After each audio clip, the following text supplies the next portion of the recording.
नमस्कार दोस्तों, कैसे हैं आप सब। स्वागत है आप सभी का। दोस्तों, आज की वीडियो में मैं आपको कुछ ऐसे पॉइंट बताऊंगा जो आपको अपने घर का काम करते समय बहुत ही हेल्प करने वाले हैं। इन पॉइंट के हिसाब से आप अपने घर का काम करोगे, वहाँ पे आपको कोई भी गलतियाँ नहीं होगी और ये चीज़ें आप याद रखोगे तो आपका जो वर्क है बहुत ही बढ़िया और अच्छी क्वालिटी का हो जाएगा। यदि आप सिविल इंजीनियर भी है तो आपके लिए ये वीडियो बहुत ही फायदेमंद रहने वाला है, क्योंकि ये जो बेसिक पॉइंट है वो आपको पता होने बहुत ही ज़रूरी होता है जब आप एक्चुअल साइट पे वर्क करते हो।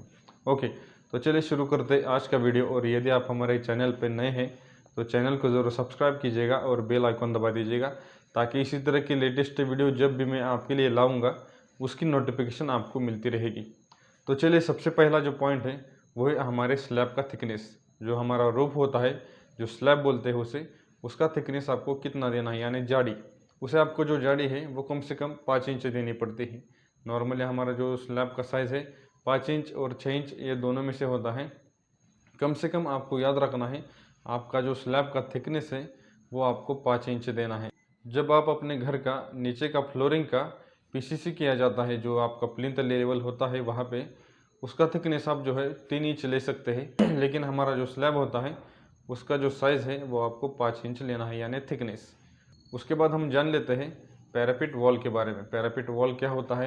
यदि हमने स्लैब कास्टिंग कर दिया और उसके ऊपर जो ब्रिक वर्क किया जाता है आउटर से, टोटली हमारा घर का आउटर से जो ब्रिक वर्क किया जाता है स्लैब पे, उसे पैरापिट वॉल बोलते हैं। तो उसका हाइट आपको देना है कम से कम 3 फीट। यदि आपका अपार्टमेंट वगैरह होगा, कोई इंडस्ट्रियल प्रोजेक्ट होगा, वहाँ पे आप 4 फीट 5 फीट दे सकते हैं, क्योंकि वो हाइट पे होता है। लेकिन सिंगल फ्लोर और डबल फ्लोर के लिए आप वहाँ पे 3 फीट जो है पैराफिट का हाइट दे सकते हैं। उसके बाद हम जान लेते हैं हमारा जो कॉलम है, उस कॉलम में कम से कम कितने साइज़ का बार आपको यूज़ करना है। जो वर्टिकल बार दिया जाता है वो कम से कम 10 mm का होता है। 10 mm से कम वहाँ पे जो है स्टील यूज़ नहीं किया जाता है।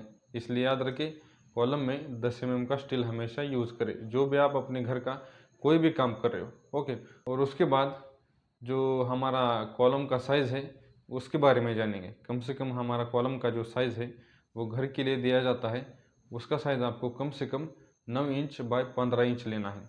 9 इंच बाय 15 इंच। और यदि आप अपने घर के लिए वॉल कंपाउंड बनवाना चाहते हैं, वहाँ पे वॉल कंपाउंड के लिए कोई भी लोड नहीं होता है, बस एक दीवार बनवाने के लिए और बीम का वहाँ पे सपोर्ट के लिए और दीवार के सपोर्ट के लिए कॉलम वहाँ पे दिया जाता है। तो उस कॉलम के लिए आपको जो साइज़ देना है वहाँ पे 12 इंच बाय 12 इंच का वहाँ पे साइज़ दे सकते हैं, यानी 1 फीट बाय 1 फीट का वहाँ पे आप साइज़ दे सकते हैं। यदि आप अपने घर के लिए कर रहे हो काम तो वहाँ पे आपको 9 इंच बाय 15 इंच का साइज़ देना है कॉलम का। उसके बाद हम जानेंगे जो हमारा फ्लोर टू फ्लोर हाइट होता है, यानी नीचे का फ्लोर और उसके ऊपर का जो फ्लोर होता है, उसके बीच का जो डिस्टेंस होता है वो होता है 10 फीट 6 इंच। 10.5 फीट का जो हमारा होता है वो फ्लोर टू फ्लोर हाइट होता है। ओके, तो उसके बाद हम जानेंगे हमारा जो सीमेंट बैग होता है उसका वेट कितना होता है, वो तो आपको पता होगा। और एक बार मैं बता देता हूँ आपको, सीमेंट बैग का जो वेट होता है वो 50 केजी होता है, यानी 50 केजी। उसके बाद हम जानेंगे हमारे घर में जो डोर दिए जाते हैं, यदि वो हॉल का होगा, बेडरूम का होगा, उसका जो साइज़ है वो स्टैंडर्ड रहता है 7 फीट बाय 3 फीट, क्योंकि आपको वहाँ पे यूज़ करने में बहुत ही दिक्कत आ सकती है। इसलिए याद रखें 7 फीट बाय 3 फीट का अपने घर का कोई भी दरवाज़ा बनवाएं। और याद रखें हमारे घर में जो टॉयलेट बाथरूम होता है उसकी डोर का जो साइज़ होता है वो होता है 7 फीट बाय 2.5 फीट, यानी 7 फीट बाय 2 फीट 6 इंच। वो डोर होता है हमारे टॉयलेट और बाथरूम का। तो आपको समझ में आए होंगे कुछ ऐसे पॉइंट जो आपको अपने घर का काम करते समय बहुत ही फायदेमंद रहेंगे।